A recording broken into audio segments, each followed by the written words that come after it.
Hello everyone, this is Wes Henson, pastor of the Ridge Church. And the Ridge Church campus is located at 7350 Old Highway 13 in Carbondale, Illinois. And this is session 2 of the series titled The Church God Desires. And in this 7-week series, we will focus on the 7 churches mentioned in the book of Revelation. And as we apply Jesus' message to these 7 churches to our own church, we present to the world a clear picture of who Jesus is. In session 1, we learned that the church God desires is characterized by love. And the point of the study was that we are to ground everything that we do in love for Jesus. In session 2, the church God desires is steadfast in difficulties. And our biblical text is found in Revelation chapter 2, verses 8 through 11.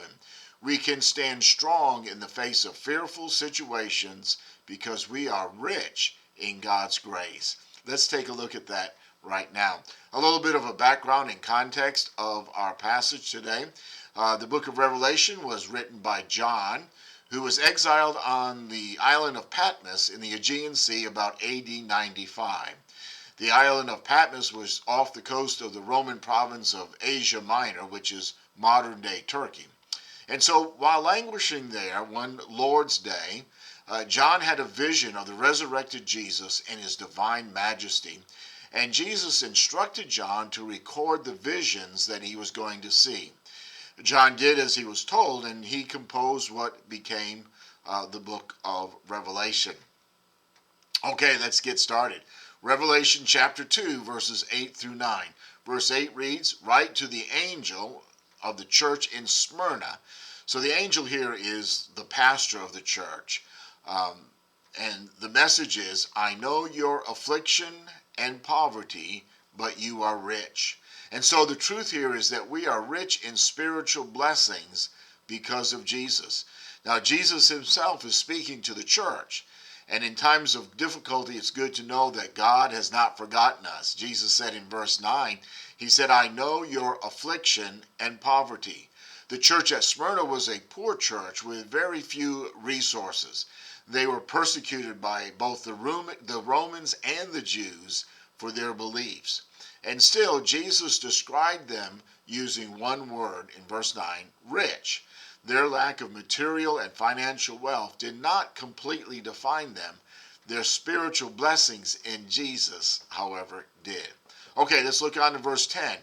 Verse 10 reads, "Don't be afraid of what you are about to suffer. Look, the devil is about to throw some of you into prison to test you, and you will experience affliction for 10 days. Not necessarily a literal 10 days, but for a short period of time.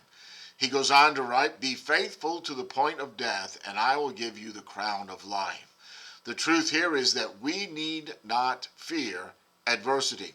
Jesus told the church at Smyrna not to fear what they were going to face. They had already endured tremendous trials and tribulations and persecutions, and Jesus promises them that more was to come. Verse 11, "Let anyone who has ears to hear listen to what the Spirit says to the churches.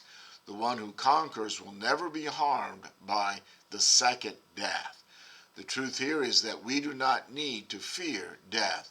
Jesus' words to the church in Smyrna ended in the same way that his message to the church in Ephesus did. Let anyone who has ears to hear listen to what the Spirit says to the churches. Jesus wanted the churches to be sure and not just hear the words, but to take them to heart. And Jesus underscores the importance of paying careful attention to his words. The second death. Jesus finished this letter by telling them they need not to fear death. Unless Jesus returns first, we will all die once, physically. And those who know Jesus will not experience the second death. As we endure in Jesus, we do not have to live in fear of death. The message was given to the church in Smyrna, but it's relevant to us and to our church today.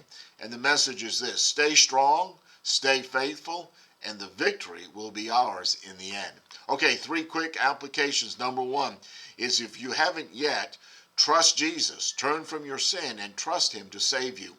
Application number 2 is thanks. Make a list of all the ways that you are rich because of God's grace in your life. And in prayer, thank God for all of your blessings.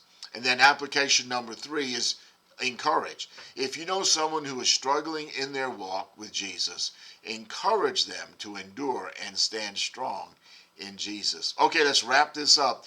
Hopefully we'll never have to experience a life-threatening situation because of our faith, but it's good to know that we can stand strong because of Jesus. Okay, click below for a 2-page outline and a study guide of this lesson, and then join me Tuesday at 6:30 p.m. On Facebook or on this website as we study these passages in detail.